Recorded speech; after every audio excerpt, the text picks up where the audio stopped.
जय श्री राम। आज हमारे पाठ का 66वां दिन है। इस पाठ में हम रामचरितमानस के तीसरे सोपान अरण्यकांड को पढ़ रहे हैं। श्री रामचरितमानस की बाकी वीडियोस की प्लेलिस्ट का लिंक डिस्क्रिप्शन बॉक्स में है।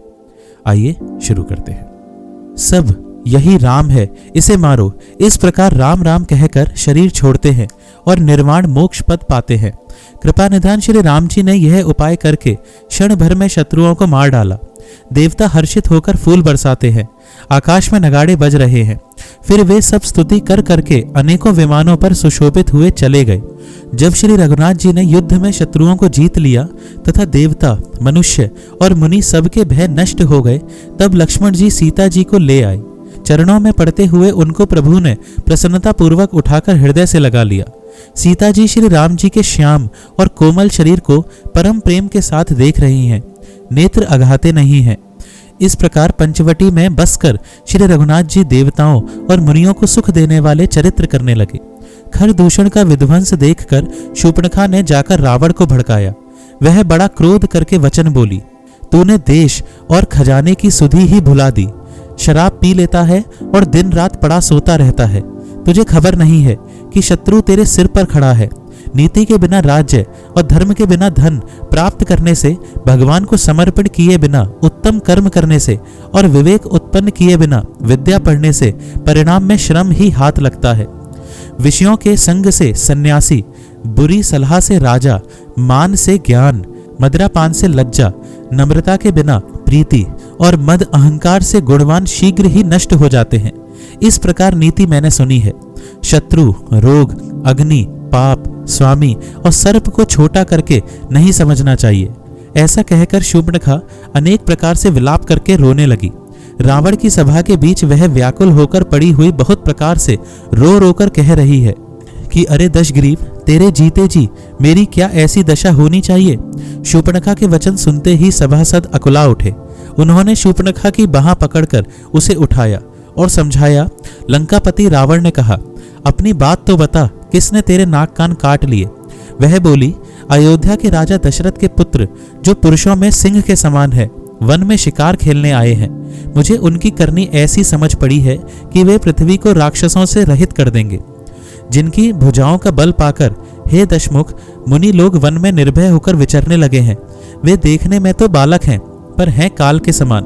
वे परम धीर, श्रेष्ठ धनुर्धर और अनेकों गुणों से युक्त हैं। दोनों भाइयों का बल और प्रताप अतुलनीय है। वे दुष्टों के वध करने में लगे हैं और देवता तथा मुनियों को सुख देने वाले हैं। वे शोभा के धाम हैं। राम ऐसा उनका नाम है। उनके साथ एक तरुणी सुंदरी स्त्री है। विधाता ने उस स्त्री को ऐसी रूप की राशि बनाया है कि 100 करोड़ रति कामदेव की स्त्री उस पर निछावर हैं। उन्हीं के छोटे भाई ने मेरे नाक कान काट डाले। मैं तेरी बहन हूँ। यह सुनकर वे मेरी हंसी करने लगे। मेरी पुकार सुनकर खरदूषण सहायता करने आए, पर उन्होंने शरभर में सारी सेना को मार डाला। खरदूषण और त्रिशरा का वध सुनकर रावण के सारे अंग जल उठे। उसने शूर्पणखा को समझाकर बहुत प्रकार से अपने बल का बखान किया, किंतु मन में वह अत्यंत चिंतावश होकर अपने महल में गया। उसे रात भर नींद नहीं पड़ी। वह मन ही मन विचार करने लगा, देवता, मनुष्य, असुर, नाग और पक्षियों में कोई ऐसा नहीं जो मेरे सेवक को भी पा सके। खरदूषण तो मेरे ही समान बलवान थे। उन्हें भगवान के सिवा और कौन मार सकता है। देवताओं को आनंद देने वाले और पृथ्वी का भार हरण करने वाले भगवान ने ही यदि अवतार लिया है, तो मैं जाकर उनसे हठ पूर्वक वैर करूंगा और प्रभु के बाण के आघात से प्राण छोड़कर भवसागर से तर जाऊंगा। इस तामस शरीर से भजन तो होगा नहीं। अतः मन, वचन और कर्म से यही दृढ़ निश्चय है। और यदि वे मनुष्य रूप कोई राजकुमार होंगे, तो उन दोनों को रण में जीतकर उनकी स्त्री को हर लूंगा। यों विचार कर रावण रथ पर चढ़कर अकेला ही वहां चला, जहां समुद्र के तट पर मारीच रहता था। शिवजी कहते हैं कि हे पार्वती, यहाँ श्री रामचंद्र जी ने जैसी युक्ति रची, वह सुंदर कथा सुनो। लक्ष्मण जी जब कंद मूल फल लेने के लिए वन में गए, तब अकेले में कृपा और सुख के समूह श्री रामचंद्र जी हंसकर जानकी जी से बोले, हे प्रिय, हे सुंदर पातिव्रत धर्म का पालन करने वाली सुशीले, सुनो, मैं अब कुछ मनोहर मनुष्य लीला करूंगा। इसलिए जब तक मैं राक्षसों का नाश करूं, तब तक तुम अग्नि में निवास करो। श्री राम जी ने ज्यों ही सब समझाकर कहा, त्यों ही श्री सीता जी प्रभु के चरणों को हृदय में धरकर अग्नि में समा गईं। सीता जी ने अपनी ही छाया मूर्ति वहां रख दी, जो उनके जैसी ही शील स्वभाव और रूप वाली तथा वैसे ही विनम्र थी। भगवान ने जो कुछ लीला रची, इस रहस्य को लक्ष्मण जी ने भी नहीं जाना। स्वार्थपरायण और नीच रावण वहां गया जहां मारीच था और उसको सिर नवाया। नीच का झुकना नम्रता भी अत्यंत दुखदायी होता है, जैसे अंकुश, धनुष, सांप और बिल्ली का झुकना। हे भवानी, दुष्ट की मीठी वाणी भी उसी प्रकार भय देने वाली होती है जैसे बिना ऋतु के फूल। तब मारीच ने उसकी पूजा करके आदर पूर्वक बात पूछी।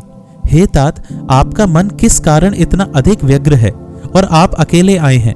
भाग्यहीन रावण ने सारी कथा अभिमान सहित उसके सामने कही और फिर कहा, तुम छल करने वाले कपट मृग बनो, जिस उपाय से मैं उस राजवधू को हर लाऊं। तब मारीच ने कहा, हे दशशीष, सुनिए, वे मनुष्य रूप में चराचर के ईश्वर हैं। हे तात, उनसे वैर न कीजिए। उन्हीं के मारने से मरना और उनके जिलाने से जीना होता है। सबका जीवन मरण उन्हीं के अधीन है। यही राजकुमार मुनि विश्वामित्र जी के यज्ञ की रक्षा के लिए गए थे। उस समय श्री रघुनाथ जी ने बिना फल का बाण मुझे मारा था, जिससे मैं क्षण भर में 100 योजन आ गिरा। उनसे वैर करने में भलाई नहीं है। मेरी दशा तो भृंगी के कीड़े की सी हो गई है। अब मैं जहां तहां श्री राम लक्ष्मण दोनों भाइयों को ही देखता हूं। और हे तात, यदि वे मनुष्य हैं तो भी बड़े शूरवीर हैं। उनसे विरोध करने में पूरा ना पड़ेगा, सफलता नहीं मिलेगी। जिसने ताड़का और सुबाहु को मारकर शिवजी का धनुष तोड़ दिया और खर दूषण और त्रिशरा का वध कर डाला, ऐसा प्रचंड बली भी कहीं मनुष्य हो सकता है? अतः अपने कुल की कुशल विचार कर आप घर लौट जाइए। यह सुनकर रावण जल उठा और उसने बहुत सी गालियां दी, दुर्वचन कहे। कहा, अरे मूर्ख, तू गुरु की तरह मुझे ज्ञान सिखाता है। बता तो, संसार में मेरे समान योद्धा कौन है? तब मारीच ने हृदय में अनुमान किया कि शस्त्री, शस्त्रधारी, मर्मी, भेद जानने वाला, समर्थ स्वामी, मूर्ख, धनवान, वैद्य, भाट, कवि और रसोइया, इन 9 व्यक्तियों से विरोध करने में कल्याण कुशल नहीं होता। जब मारीच ने दोनों प्रकार से अपना मरण देखा, तब उसने श्री रघुनाथ जी की शरण तकी, अर्थात उनकी शरण जाने में ही कल्याण समझा। सोचा कि उत्तर देते ही यह अभागा मुझे मार डालेगा, फिर श्री रघुनाथ जी के बाण लगने से ही क्यों न मरूं। हृदय में ऐसा समझकर वह रावण के साथ चला। श्री राम जी के चरणों में उसका अखंड प्रेम है। उसके मन में इस बात का अत्यंत हर्ष है कि आज मैं अपने परम स्नेही श्री राम जी को देखूंगा। किंतु उसने यह हर्ष रावण को नहीं जनाया। वह मन ही मन सोचने लगा, अपने परम प्रियतम को देखकर नेत्रों को सफल करके सुख पाऊंगा। जानकी जी सहित और छोटे भाई लक्ष्मण जी समेत कृपा निधान श्री राम जी के चरणों में मन लगाऊंगा, जिनका क्रोध भी मोक्ष देने वाला है और जिनकी भक्ति उन अवश्य किसी के वश में न होने वाले स्वतंत्र भगवान को भी वश में करने वाली है। आहा, वे ही आनंद के समुद्र श्री हरि अपने हाथों से बाण संधान कर मेरा वध करेंगे। धनुष बाण धारण किए मेरे पीछे पीछे पृथ्वी पर पकड़ने के लिए दौड़ते हुए प्रभु को मैं फिर कर देखूंगा। मेरे समान धन्य दूसरा कोई नहीं है। जब रावण उस वन के, जिस वन में श्री रघुनाथ जी रहते थे, निकट पहुंचा, तब मारीच कपट मृग बन गया। वह अत्यंत ही विचित्र था, कुछ वर्णन नहीं किया जा सकता। सोने का शरीर मणियों से जड़कर बनाया था। सीता जी ने उस परम सुंदर हिरण को देखा, जिसके अंग अंग की छटा अत्यंत मनोहर थी। वे कहने लगी, हे देव, हे कृपालु रघुवीर, इस मृग की छाल बहुत ही सुंदर है। जानकी जी ने कहा, हे सत्य प्रतिज्ञ प्रभु, इसको मारकर इसका चमड़ा ला दीजिए। तब श्री रघुनाथ जी मारीच के कपट मृग बनने का सब कारण जानते हुए भी देवताओं का कार्य बनाने के लिए हर्षित होकर उठे। हिरण को देखकर श्री राम जी ने कमर में फेंटा बांधा और हाथ में धनुष लेकर उस पर सुंदर दिव्य बाण चढ़ाया। फिर प्रभु ने लक्ष्मण जी को समझाकर कहा, हे भाई, वन में बहुत से राक्षस फिरते हैं। तुम बुद्धि और विवेक के द्वारा बल और समय का विचार करके सीता की रखवाली करना। प्रभु को देखकर मृग भाग चला। श्री रामचंद्र जी भी धनुष चढ़ाकर उसके पीछे दौड़े। वेद जिनके विषय में नेति नेति कहकर रह जाते हैं और शिवजी भी जिन्हें ध्यान में नहीं पाते, अर्थात जो मन और वाणी से नितांत परे हैं, वे ही श्री राम जी माया से बने हुए मृग के पीछे दौड़ रहे हैं। वह कभी निकट आ जाता है और फिर दूर भाग जाता है, कभी तो प्रकट हो जाता है और कभी छिप जाता है। इस प्रकार प्रकट होता और छिपता हुआ तथा बहुतेरे छल करता हुआ वह प्रभु को दूर ले गया। तब श्री रामचंद्र जी ने तक कर निशाना साध कर कठोर बाण मारा, जिसके लगते ही वह घोर शब्द करके पृथ्वी पर गिर पड़ा। पहले लक्ष्मण जी का नाम लेकर उसने पीछे मन में श्री राम जी का स्मरण किया। प्राण त्याग करते समय उसने अपना राक्षसी शरीर प्रकट किया और प्रेम सहित श्री राम जी का स्मरण किया। सुजान सर्वज्ञ श्री राम जी ने उसके हृदय के प्रेम को पहचान कर उसे वह गति अपना परम पद दी जो मनुष्यों को भी दुर्लभ है। देवता बहुत से फूल बरसा रहे हैं और प्रभु के गुणों की गाथाएं स्तुतियां गा रहे हैं कि श्री रघुनाथ जी ऐसे दीन बंधु हैं कि उन्होंने असुर को भी अपना परम पद दे दिया। दुष्ट मारीच को मारकर श्री रघुवीर तुरंत लौट पड़े। हाथ में धनुष और कमर में तरकस शोभा दे रहा है। इधर जब सीता जी ने दुख भरी वाणी मरते समय मारीच की हा लक्ष्मण की आवाज सुनी तो वे बहुत ही भयभीत होकर लक्ष्मण जी से कहने लगी, तुम शीघ्र जाओ, तुम्हारे भाई बड़े संकट में हैं। लक्ष्मण जी ने हंसकर कहा, हे माता सुनो, जिनके भ्रकुटी विलास भौं के इशारे मात्र से सारी सृष्टि का लय प्रलय हो जाता है, वे श्री राम जी क्या कभी स्वप्न में भी संकट में पड़ सकते हैं। इस पर जब सीता जी कुछ मर्म वचन, हृदय में चुभने वाले वचन कहने लगी, तब भगवान की प्रेरणा से लक्ष्मण जी का मन भी चंचल हो उठा। वे श्री सीता जी को वन और दिशाओं के देवताओं को सौंप कर वहां चले जहां रावण रूपी चंद्रमा के लिए राहु रूप श्री राम जी थे। रावण सूना मौका देखकर सन्यासी के वेश में श्री सीता जी के समीप आया, जिसके डर से देवता और दैत्य तक इतना डरते हैं कि रात को नींद नहीं आती और दिन में भरपेट अन्न नहीं खाते। वही 10 सिर वाला रावण कुत्ते की तरह इधर उधर ताकता हुआ बड़ेहाई चोरी के लिए चला।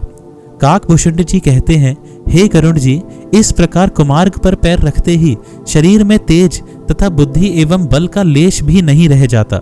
सूना पाकर कुत्ता चुपके से बर्तन भाड़ों में मुंह डालकर कुछ चुरा ले जाता है, उसे बड़ेहाई कहते हैं। रावण ने अनेकों प्रकार की सुहावनी कथाएं रचकर सीता जी को राजनीति, भय और प्रेम दिखलाया। सीता जी ने कहा, हे यति गोसाई सुनो, तुमने तो दुष्ट की तरह वचन कहे। तब रावण ने अपना असली रूप दिखलाया और जब नाम सुनाया तब तो सीता जी भयभीत हो गईं।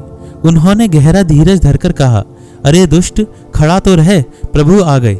जैसे सिंह की स्त्री को तुच्छ खरगोश चाहे, वैसे ही अरे राक्षस राज, तू मेरी चाह करके काल के वश हुआ है। ये वचन सुनते ही रावण को क्रोध आ गया, परंतु मन में उसने सीता जी के चरणों की वंदना करके सुख माना। फिर क्रोध में भरकर रावण ने सीता जी को रथ पर बैठा लिया और वह बड़ी उतावली के साथ आकाश मार्ग से चला, किंतु डर के मारे उससे रथ हाँका नहीं जाता था। सीता जी विलाप कर रही थी, हा जगत के अद्वितीय वीर श्री रघुनाथ जी, आपने किस अपराध से मुझ पर दया भुला दी। हे दुखों के हरने वाले, हे शरणागत को सुख देने वाले, हा रघुकुल रूपी कमल के सूर्य, हा लक्ष्मण, तुम्हारा दोष नहीं है। मैंने क्रोध किया, उसका फल पाया। श्री जानकी जी बहुत प्रकार से विलाप कर रही हैं। हाय, प्रभु की कृपा तो बहुत है, परंतु वे स्नेही प्रभु बहुत दूर रह गए हैं। प्रभु को मेरी यह विपत्ति कौन सुनावे। यज्ञ के अन्न को गधा खाना चाहता है। सीता जी का भारी विलाप सुनकर जड़ चेतन सभी जीव दुखी हो गए। आज बस इतना ही पाठ। आइए थोड़ा भजन करते हैं। सीता राम राम राम, सीता राम राम राम, सीता राम राम राम, सीता राम राम राम, सीता राम राम राम, सीता राम राम राम, सीता राम राम राम, सीता राम राम राम। जय श्री राम।